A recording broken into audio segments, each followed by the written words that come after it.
whispers, madness, darkness, and secrets. Like a shadow, they exist in all places, some well hidden, some quite easy to find. This week I have uncovered a new mystery, a distress call that led to a derelict ship out in the Reef. There I have found more than I bargained for, and I'm not sure how ready we are for the mysteries we're about to uncover. Welcome back, Guardians, to another Vanguard report. Kaz PhD here, broadcasting from a secure location. Today's report concerns the newly discovered Glykon ship and the new mission operation many are calling the Presage or Presage quest. Today's report will cover the main events, my main findings, and the possible implications for the future. We have a lot to uncover, but as always, short notes have been included in the video description below for rapid access. Our quest began with a return Nightfall strike operation. Commander Zavala issued orders to push back and clear the EDZ, once again, of Cabal, many of whom have begun entrenching themselves as part of Empress Keitel's battleground challenge. It wasn't long into the op when my ghost noticed something strange.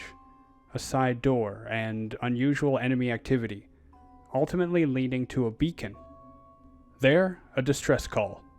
Conferring with Commander Zavala and Cryptarch Master Raoul, we learned that the distress call was coming from a ship in the Reef, from a Guardian, and that the transmission itself had been tainted by the darkness. Given my experience with fringe operations, Zavala sent me to investigate. I loaded up on provisions and informed my buddy Six that we had a new mission. We landed on the front doorstep. All was quiet. Osiris, patched into our feed, provided some detail and context. Several months ago, a Cabal vessel bearing the name Glycon disappeared near the Reef. This ship matches its description and heading. So far, our hails have gone unanswered, and the distress signal continues to loop. Finding our way in and around wasn't easy. Power was fluctuating all over the ship. We couldn't even get a clear reading of life signs. We crawled through tunnels, maintenance shafts, operating switches and interrupting power flow to bypass certain areas. Something was wrong. Very wrong. Besides the power fluctuations, there was flora everywhere. Strange flowers and vines that looked kind of similar to what we had seen on Drifter's derelict ship. The Glycon navigation system marked their destination as an anomaly, left in the wake of Mars's disappearance. When the darkness came and veiled half of our system, we thought it had destroyed our beloved planets and moons. But that's not so. Their gravitational effect persists, moons orbiting a seemingly empty space. So, Mars and other worlds have been cloaked, cut off, but haven't been destroyed. And for some reason, the Glycon was set to investigate. Along the way, Osiris found and translated a journal from Amzat, a scribe of Calus. The first entry discussed Calus's presence on the Glycon, surveying the anomaly. Apparently, Calus's counselors were preparing an exhibition chamber with gold from the Castellum, from the Leviathan. They were confident the crown was ready, and that the end would lay eyes on Calus and marvel at his magnificence. This is very troubling, but we'll save the analysis for later. As we pushed through, we noticed that access was blocked, shielded by neutrino energy. It took some investigation, but we realized that nearby spores contained a substance which, when coated, allowed objects and Guardians to pass through. Remember, Guardians, we have seen this behavior before. On the Leviathan, spores from flowers in Calus's pleasure gardens allowed Guardians to prevail against formidable war beasts. Pressing further, Osiris pieced together some more records.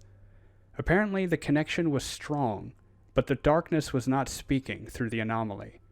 Calus called it an ocean without wind that even the Lightbearer could not coax to awaken. We approached the hangar, which was full of Scorn. After clearing them out, we noted that the hangar systems were operational. Several Cabal ships and even a Guardian-made class remained. But for some reason, the Scorn had refused to leave. What were they guarding? After this encounter, we began to hear voices. I heard Sagira, Six heard Cade and even Gull.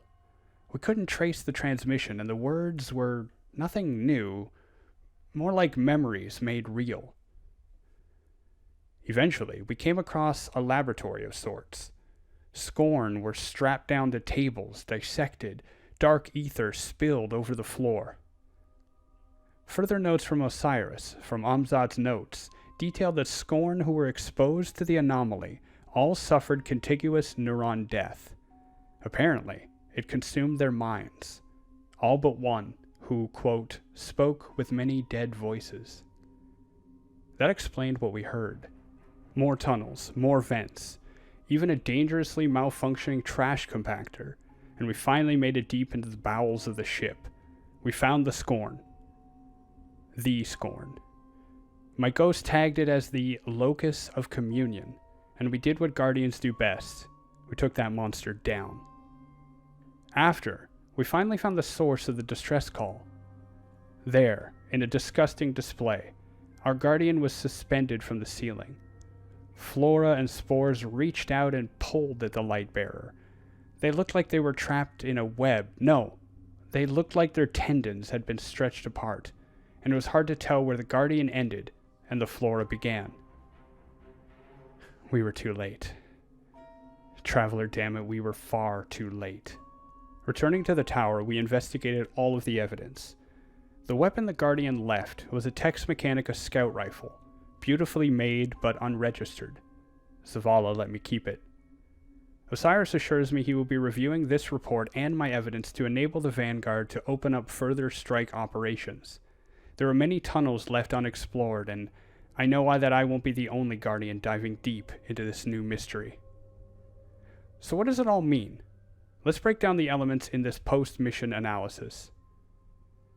While timelines are tough to nail down here, it would seem that Calus survived the arrival of the pyramid ships. Unsure about the state or location of the Leviathan, but his scribe described using gold from the Castellum to power his experiments. Calus directed the Glycon ship to an anomaly surrounding Mars.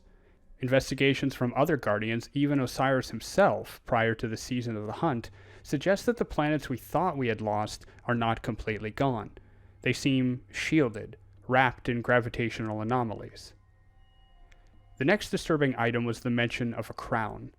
Calus' scribe described how the former emperor was attempting to communicate with the anomaly via a crown. He established a connection, but the darkness did not speak through it. Fire teams who combed the bowels of the Leviathan may recognize the Crown of Sorrow. During that raid, Guardians discovered that Calus had found, and was using, a hive helmet, a crown of sorts, to try to control and communicate with the hive. The experiment backfired, and the former emperor asked us to clean up his mess. So, was this the same crown?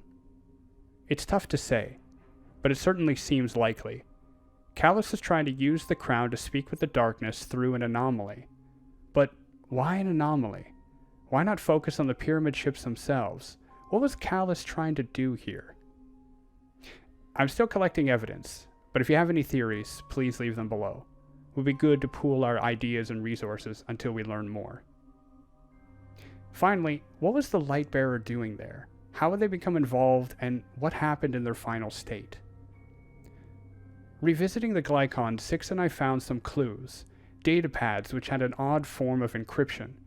My ghost believes that further investigation of the ship may allow more of the information to come through, but so far we have enough to answer some questions. The Guardian was named Catabasis, their ghost named Gilgamesh. Somehow, for some reason, they had taken up an offer to work for Calus. Furthermore, Calus describes his motivations in the first entry of the Captain's Log lore book, which reads as follows. When the darkness found me adrift in the cosmos, rejected by a people I had made, I thought to have found a confidant, no, an idol. They promised to return to me, to uplift me, that we may dance together among the stars and drink of their dying ecstasy till the end, as one. But their chilling little fleet came and went. It was luscious, and so many tasted so much. Yet I am empty. Nothing. Trapped in this limbo of their lie. So there you have it. Calus continues, and is chasing the end. Nothing. The final shape of the darkness. Unsurprising, especially after everything we heard from Calus on board the menagerie, but the lengths he is willing to go are foreboding. Darkness-infested flora, Scorn, able to communicate not only with the darkness, but beyond the veil itself, perhaps?